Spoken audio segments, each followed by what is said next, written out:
దేవుడికి స్తోత్రం కలిగిన తర్వాత ప్రతికూల పరిస్థితులు మనం ధైర్యం కోల్పోయినప్పుడు మన తండ్రి ఏం చేస్తున్నట్టే ధైర్యాన్ని ఇస్తాడు. దేవుడికి స్తోత్రం కలిగిన అంటే రిఫ్యూజల్ మనకి ఏం చేస్తారంటే ఆశ్రయంగా ఉంటాడు. చాలాసార్లు మన కలుగులు కాక దేవుడు ఏం చేస్తూ ఉన్నాడు. మనం ఈరోజు తండ్రి గురించి మనం అనుకున్నాం, కానీ మన తండ్రి ఎలా ఉన్నాడంటే భూలోకంలో ఉన్న పరలోకంలో ఉన్న తండ్రి రూపాన్ని పోలి ఈ భూ సంబంధమైన తండ్రి మనతో పాటుగా ఉన్నాడు. మన తండ్రి పిల్లలకు శిక్షించు రీతిగా తప్పు చేసినప్పుడు వాళ్ళని శిక్షించి గద్దించి బుద్ధి చెప్పి ఒక స్థానంలో వచ్చినప్పుడు మీరు అనుకుంటూ ఉంటారు, మా మమ్మీకి అసలు మేమంటే ఇష్టం లేదు, మా బాధకి మేమంటే ఇష్టం లేదు, కానీ వేరే వాళ్ళు ఎప్పుడు అప్రిషియేట్ చేస్తూ ఉంటారు, మమ్మల్ని అప్రిషియేట్ చేయట్లేదు, వేరే వాళ్ళు ఎక్కువ ప్రేమిస్తూ ఉంటారు, వాళ్ళు బాగున్నారు వీళ్ళు బాగున్నారని. కానీ మాలోపల ఉన్న ప్రతిభ వాళ్ళు గమనించరు అని అనుకుంటూ ఉంటారు. కానీ ఒక తండ్రి ఏం చేయాలంటే భూ సంబంధమైన తండ్రి ఎవరికి సాదృశ్యం అంటే దైవజనుడికి సాదృశ్యం, మన కుటుంబంలో ఉన్న తండ్రి కూడా సాదృశ్యం. అతను ఏం చేయాలంటే వాడిని శిక్షిస్తూ ఉంటాడు ప్రేమల పట్ల. దేవుడికి స్తోత్రం కలిగిన కాదు. తర్వాత రెండోది ఏం చేయాలంటే తండ్రి పిల్లలను దేవుని యొద్దకు చేర్చాలి. ద్వితీయోపదేశ కాండము 6వ అధ్యాయము 7వ వచనాలు చదువుకున్నాం. ఒకటి ముందుగా ఈ సంబంధమైన తండ్రి తప్పు చేసినప్పుడు అది తప్పు మంచిది కాదురా, ఇది మన జీవితంలో మేలు ఇవ్వదురా, నీ జీవితాన్ని పాడు చేస్తుందిరా, నీ జీవితంలో ఒక స్థాయిని పోగొడుతూ ఉంటుంది, నువ్వు ఉండవలసిన ప్లేస్ను మార్పిస్తూ ఉంటుంది, నీ స్థితిని మారుస్తూ ఉంటుందని ఒక తండ్రి ఏం చేయాలంటే శిక్షించాలి. రెండవదిగా తండ్రి బాధ్యత ఏంటంటే పిల్లల యొక్కకు దేవుడి యొక్కకు పిల్లల్ని చేర్చే తండ్రిగా ఉండాలి. చూద్దామా ద్వితీయోపదేశ కాండము 6వ అధ్యాయము 7వ వచనం. నీవు నీ కుమారులకు వాటిని అభ్యసింపచేసి నీ ఇంట కూర్చుంటున్నప్పుడును త్రోవన నడిచినప్పుడును పండుకున్నప్పుడును లేచినప్పుడును వాటిని గూర్చి మాట్లాడవలెను. స్తోత్రం కలుగును గాక. ఈ తండ్రి బాధ్యత ఏంటంటే దేవుని యొక్కకు పిల్లల్ని చేర్చే తండ్రి. చాలా మంది వాళ్ళ పిల్లల్ని స్కూల్లో తీసుకెళ్తూ ఉంటారు, తర్వాత వాళ్ళకి ఇష్టమైన పౌరులు తీసుకెళ్తూ ఉంటారు, వాళ్ళకి ఏది కావాలన్నా తీసుకెళ్తూ ఉంటారు, కానీ దేవుడి యొక్కకు చేర్చే పనులు ఎంతమంది ఉన్నారు ఈరోజు. నాతో సహా అడుగుతూ ఉంటాను, నా పిల్లలు రమ్మంటే నేనే స్కూల్ స్టార్ట్ అయింది కదా, మేము బట్టలు వేసుకున్న లాస్ట్లో మేము ప్రాంతాల పాటలు పడతాము, నాకు లాస్ట్లో ప్రాంతాలకు అర్థం చెప్పాను.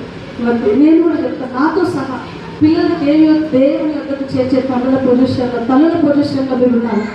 దేవుడి యొక్కకు చేర్చే తల్లుల దగ్గర మీరు ఉంటే దేవుడి యొక్క జ్ఞానంలో వారికి నేర్పించాలి. మనం చాలా ఇహలోకమైన పనులు ఏం చేస్తారంటే ఆస్తికి ఇష్టంగా ఇల్లు మీకు కొనిపెట్టాను, ఆ ఇంటి మీకు కట్టాను, నీకోసం స్థలం కొన్నాను, పొలం కొనని చెప్తా ఉంటాను. నువ్వు ఇచ్చే ఆస్తి ఏంటంటే వారికి మనిషి విద్యను అభ్యసించాలి, దేవుడి యొక్క ఆజ్ఞను అనుసరించి వారికి నేర్పించాలి. ప్రేమల బిడ్డ దేవుడికి స్తోత్రం కలగాలి. ఇది తండ్రిగా రెండో బాధ్యత ఏంటంటే దేవుడి యొక్క పిల్లల్ని చేర్చే క్రమంలో ఉండాలి. చాలాసార్లు దేవుడి యొక్క మందిరంలోకి వస్తూ ఉంటారు, కానీ పిల్లలు దేవుడి యొక్క చేర్చే ప్రేమల బిడ్డ. కనీసం ఒక పాట అయినా సరే ఏ పరిస్థితుల్లో అయినా ప్రతి సర్వీస్లో పిల్లల్ని కూర్చోబెట్టాలి. ఒక తల్లిదండ్రుడిగానే దేవుడి యొక్కకు వచ్చేవాళ్ళట. చాలా భక్తి పనులు, ఏ ప్రార్థన అయినా భక్తి అయినా ప్రతి విషయంలో దేవుడికి ముందుండే తల్లిదండ్రులు కుటుంబంతో సహా వచ్చేవాళ్ళు, కానీ ఒక కుమారుడు మాత్రం రాకపోయేవాడంట. అమ్మ నాకు ఈరోజు స్పెషల్ క్లాస్ ఉంది, నేను ఆ క్లాస్కి వెళ్ళాలి, నేను అసలు నాకు ఇవాళ చాలా ఇంపార్టెంట్ క్లాస్ అని ఫ్రెండ్స్తో వెళ్ళి టైం వేస్ట్ చేసుకునేవాడు.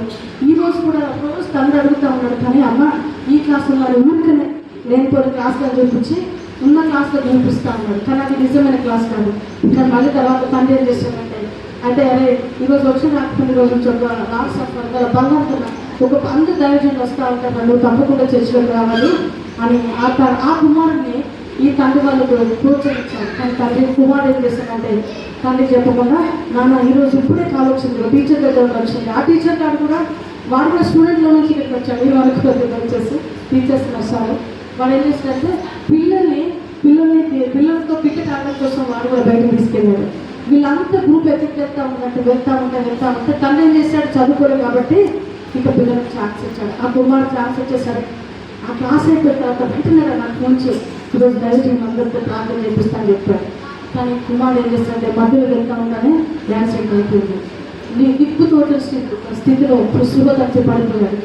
ఇంకా వాళ్ళు ఏం చేస్తారంటే ఫోన్ వచ్చింది, కుమారుడు ప్రార్థన తీసుకురామని ఫోన్ వచ్చింది, కానీ తల్లి ఫోన్ తండ్రి నుంచి బయట మాట్లాడుతూ సేవకులు అందరూ చూస్తారంటే బయటకు పంపించిన తర్వాత మీ కుమారుడు ఫలానా మీ కుమారుడైనా దయచేసి ఏమంటే ఏమనుకో మాట్లాడు, మీ అబ్బాయినా ఇక్కడ రోడ్డు పక్కన యాక్సిడెంట్ అయి పడిపోయాడు, దిక్కుతో స్థితిలో స్ఫూర్తి పడిపోయాడు. ఇప్పుడు అంబులెన్స్లో తీసుకెళ్తా ఉన్నాం, ఐసీలో పెట్టాము, అర్జెంట్కి రావాలని చెప్పారు. చెప్పిన తర్వాత కలిగిన ఇద్దరు దుఃఖ సమయంతో అదే చర్చలో నుంచి వెళ్ళిపోయి ఏం చేశారంటే ఆ కుమారుడు కూర్చున్న రూమ్ దగ్గరికి వెళ్ళి ప్రభు దగ్గర వెళ్తా ఉన్నారు. ఏడ్చి ప్రభు ఒకగానొక కుమారుడు, పిల్లలు వచ్చారు, వాళ్ళిద్దరు స్కూల్, ఇంకో కుమారుడు కుమార్తె వాళ్ళ చర్చిలో ఉన్నారు, మీరు పెద్ద కుమారుడు ఇలా అయిపోయాడు ప్రభు, ఏం చేయాలి అని తల్లిదండ్రులు ఇద్దరు అక్కడ కూర్చొని దేవుడి దగ్గర కన్నీరు కాలుస్తాను. ప్రభు నా కుమారుడి కోసం నేను క్షమాపణ అడుగుతాను, నా కుమారుడి కోసం నువ్వు ఎలాగైనా ప్రభు నన్ను క్షమించాలి, నా కుమారుడికి మంచి ఆయుష్ ఇవ్వని దేవుడి దగ్గర అక్కడ ఐసీయూ బాక్స్లో కూర్చొని ప్రార్థన చేస్తూ ఉంటారు. బయట లోపల దానివల్ల మనిషిని కూడా గుర్తుపట్టి జీవించలేము. కానీ ఇప్పుడు తల్లి దగ్గరకు వచ్చినప్పుడు బట్టలు చిరిగిపోయినాయి, వాసన కొడతాను, ఆ రోడ్డులో నుంచి ఇక్కడ వాసన అంత కంపు స్మెల్, తినలేని జీవితము, మంచి సంతోషం అనుభవించలేని జీవితము, కుటుంబంలో తల్లిదండ్రుల నీడ లేక చెప్పే వాళ్ళ లేక కుటుంబం అంతా ఆ కుమారుడు తన జీవితంలో చెడిపోయిన జీవితంలోకి వచ్చాడు. అక్కడ రోడ్డు మీద వచ్చినప్పుడు తండ్రి కుమారుని చూసి వాసనతో అనుకోలేదు, కంపు కొడతో అనుకోలేదు, స్నానం చేయలేదు అనుకోలేదు, చిరిగిన బట్టలు వేసుకుని అనుకోలేదు, కానీ చక్క పరిగెత్తుకుంటూ వెళ్ళి ఆ కుమారుడు గట్టిగా హత్తుకొని మెడల మీద పడి ఏడ్చి తన కుమారుడు ముద్దు పెట్టుకున్నాడు. బిళ్ళగా దేవుడికి స్తోత్రం కలిగిన దాకా ఈ తండ్రి ఏంటంటే తప్పు చేసిన సరే ఇంట్లో లోకం అంతా ఏమంటుందంటే వాడు దుర్మార్గుడు, డబ్బును మొత్తం మోసం చేసి డబ్బును అంతా స్వాధీనం చేసుకొని వెళ్ళిపోయాడు, వాడికి క్షమాపణ లేదు అంటది లోకం. కానీ ఈ తండ్రి ఏమంటారంటే నా కుమారుడు ఎప్పుడో తప్పుతో తిరిగి నా ఎదురుకు వచ్చాడు కాబట్టి వాళ్ళు చేర్చుకుంటా ఉంటారు. దేవుడి యొక్క హృదయ ప్రేమను పెట్టాలి. దేవుడికి స్తోత్రం కలిగిన దాకా ఈరోజు మన జీవితంలో ఇలాంటి బిడ్డలు ఉన్నారేమో దేవుడి యొక్కకు వచ్చి దేవుడు అప్పగించిన చేయకపోయినా నాకు తప్పిపోయినట్టు ప్రేమను పెట్టాను. నేను కూడా ఒక్కొక్కసారి ప్రార్థనకి వెళ్తాను, ఇవాళ అమ్మ అనుకుంటారు అంటే స్టార్టింగ్లో నాకు అనిపించలే, కానీ ఎక్కడైనా ప్రార్థనకి వెళ్ళకుండా ఊరికనే మా పుట్టిన రాత్రి ప్రార్థన వెళ్ళాక నాకు ఎక్సర్సైజ్ అంటాను. నేను అసలు ఇక్కడ ఇవాళ ఎక్కడ ప్రార్థనకి వెళ్ళేసాను మనం దానికోసం కాదు, డాడీ కదా నాకు ఎక్స్ప్లెయిన్ చేశాను, మరి నేను తీసుకెళ్ళాను ఇప్పుడు గాడి చెప్పంటే ఇక్కడ ప్రార్థనకి వెళ్ళినప్పుడే మాకు ఇంట్లో నువ్వు చేయాలి, వంటప్పుడు నువ్వు వంట వెళ్ళిపోతావు కదా, నాకు వద్దు అంటావు. నేను ఎక్కడ ప్రార్థనకి వెళ్ళలేదు దానికోసం కాదు, నాకు డబ్బులు ఇవ్వనప్పుడు డాడీకి ఫోన్ చేస్తాము తీసుకెళ్ళమన్నాడు. రాత్రి 9:30 అయింది, రాత్రి 9:30 సెంటర్కి వెళ్తే అందరు హాస్టల్ గారు మీరు వచ్చారు, చింతలపాడు మన అక్కడ చెప్పారు హాస్టల్ గారు మీరు ఎందుకు వచ్చారన్నారు. మీరు ఎక్సర్సైజ్ అంటున్నారన్నమాట, మీరు పంపించడం పోయింది, మేము అక్కడ ఉన్నాం అంతే, మీరు వచ్చిన తర్వాత పాప వాళ్ళకి మమ్మల్ని నిలబడి మీరు పంపిస్తాం పోషిస్తున్నారు, మీరు వద్దుకోండి, మీరు ఎందుకు వచ్చారు పదవి వెళ్ళిపోమని చెప్పారు.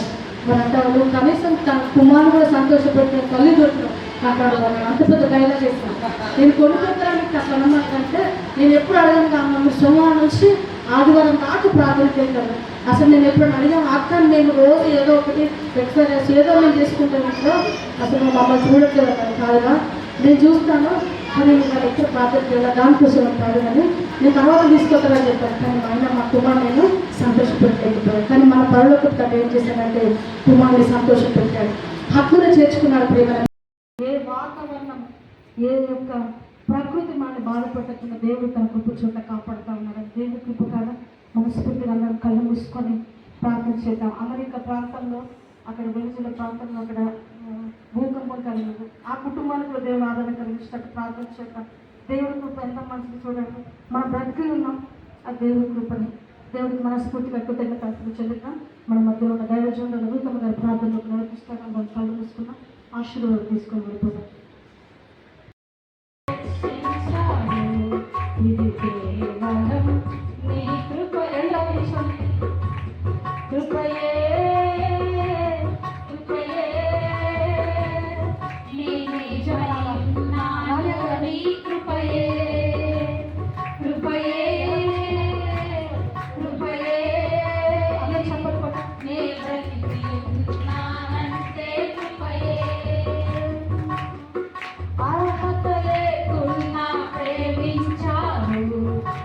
కేవలం నీ కృపయే, యోగ్యత లేకున్నా హెచ్చించావు, ఇది కేవలం నీ కృపయే. కృపయే కృపయే నేనేమై ఉన్నాడో నీ కృపయే. అన్న మనస్ఫూర్తిగా పడ కృపయే